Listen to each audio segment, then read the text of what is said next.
Hi there, this is Kylie Hodges with AmericasComedy.com, and today I am interviewing Jessica Michelle Singleton. Hi, Jessica Michelle. Hi, Kylie. Thanks for having me. Thank you for coming here today. Cheers to you sitting down to talk with me today. I'm into that. So, nothing like a little wine and some funny ladies, huh? It's probably two of my favorite things. So, as a comedian, I've looked at some of your videos, and I've noticed that you are very truthful and silly, and you have some like gross, like potty humor type jokes. I do have a little. I love that. Oh, thank goodness. Have you, as a woman in comedy, ever been like criticized for being like gross or having crude humor or being too blunt? I don't get criticized as much as far as people being like, oh, you're too dirty, as far as quality of humor, but sometimes I think the fact that I have some crude jokes, people see those and they think that's all I do. Yeah. And if they watch like a full routine, I'm not just all dirty material, but people will be like, well, I want to book you, but you're a dirty comedian. And I'm like, no, I can do not dirty jokes.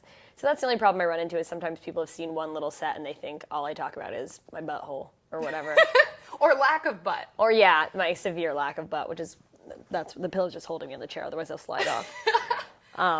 Yeah. I can relate. I can totally relate. White girls with syndrome. no back is like the worst. It's what I mean. And people like Beyonce are just making it harder for us in this world. Oh, too. the struggle is real. So, white girl problems.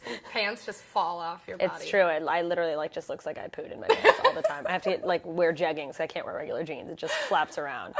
I'm not kidding. One time I had a thong on and the straps were out of my pants. I didn't know, and it got because the thong string just dangles in the back because I have no butt.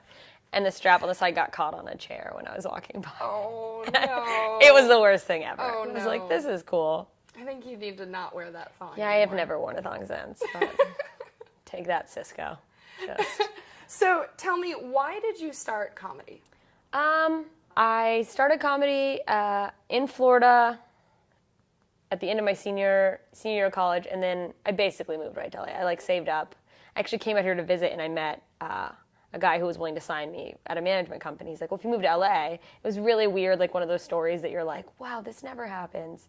And he's like, if you move to LA, I have a good feeling about you. I'll take a chance on you. And so I was like, okay, I'll come to LA, because I was going to go to New York. But I was like, well, this guy thinks I've got something, which is ridiculous now that on either side. But and he wasn't shady or like trying to take your money? He wasn't. He managed me for a few years, and now I'm not with him anymore, but it was great. I mean, it's the reason I got out here. He gave me a lot of good advice. So that was cool. That's awesome. That's Yeah. wonderful. So you are an international comedian.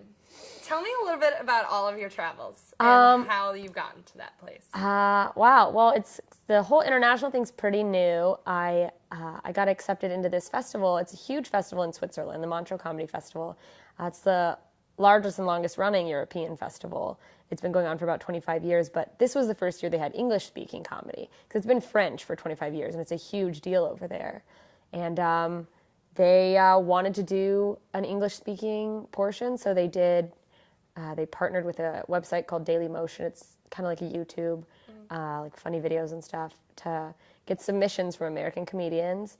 And so hundreds of comedians submitted. I had a ton of friends. We all submitted, and they narrowed it down to 20 people, and then they did kind of like an online voting thing, which I think was to get the comedians they wanted, but also I think was kind of to advertise the festival to Americans and Daily Motion to promote their site, which is great. Because once they narrowed it down to 10, I got enough votes to get narrowed down to the top 10, but then they picked 5, and they didn't go with just the top 5. The judges picked the 5 they liked the best out of the top 10. So I was the only girl, which was a bummer. It would have been cool to see more girls, but it was awesome. That's pretty cool to be the only girl, too. It was, well, and it's a cool credit to be I was the first American female at this festival. And that's pretty, I think, numbers-wise, that's pretty relative. They took 5 people, 1 was a girl, and I think based on the amount of women that there are doing comedy, that makes sense. It's pretty statistical. So I wasn't of course I'm not going to be women are getting screwed here, because I got to go. But it was so cool. They flew us over to Switzerland for 4 days for the festival. And then some of the comics flew back after the festival, but the flight was already paid for, so I set up my own shows. I set up some shows in Paris. Wow. So I flew to Paris, did some shows in Amsterdam, and then kind of just bummed around. I went to Rome and some places in Germany. It was awesome. So how do you get yourself booked in Germany and Paris? I mean, did you have any contacts out there who were bookers? I didn't have like direct contacts, but that's the cool thing about comedy is that you just get to know so many comedians, and so it's this huge database. So I literally just posted like, "Hey, I'm doing this. If anybody knows any contacts," and sure enough, like 3 comedians were like, "Hey, I saw your post. I know this guy John, and hit up my friend Sebastian." And Wow. and so it worked out, and I had met a girl who was over here visiting about a year ago from Amsterdam, and she was over here doing comedy, and so I was her Facebook friend. I was like, hey, how do I get in the scene over there? So it's a cool network, like comedians. It's like its own little community. It's a very small world. Yeah, I love it, though, because like coming to LA, it makes it a lot smaller. Otherwise, it'd be terrifying. But you run into the same people. You kind of like, it's almost in a weird way like a family. So during your international comedy tour, did you notice a difference with your American humor compared to those who are international? Absolutely. In Switzerland, you hear Europe and you're like, oh, everyone's sexual and like people are naked on the news. I don't know, I heard stuff like that, but maybe I just hang out with creeps. So instinctively, I was like, oh, I'll do my sexual jokes, and they'll be like, yeah, we're European.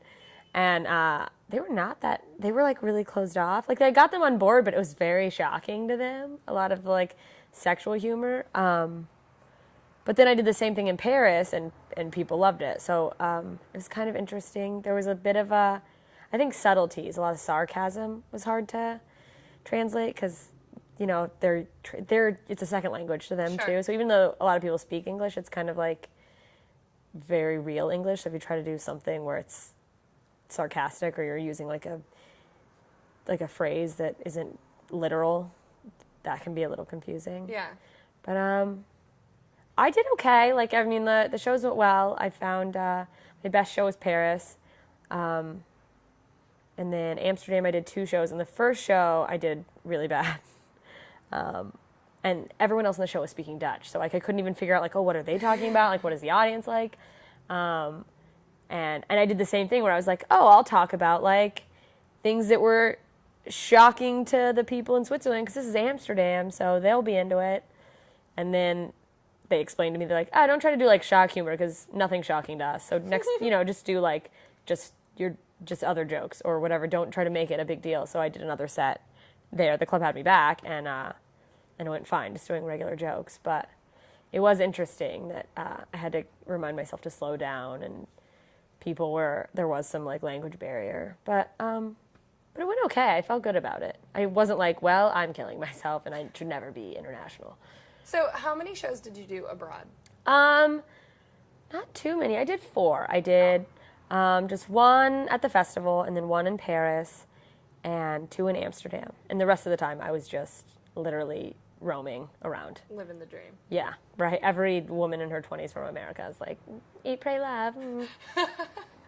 Well, good for you. And where can everybody watching find you on the internet? You can find me on the internet all the time.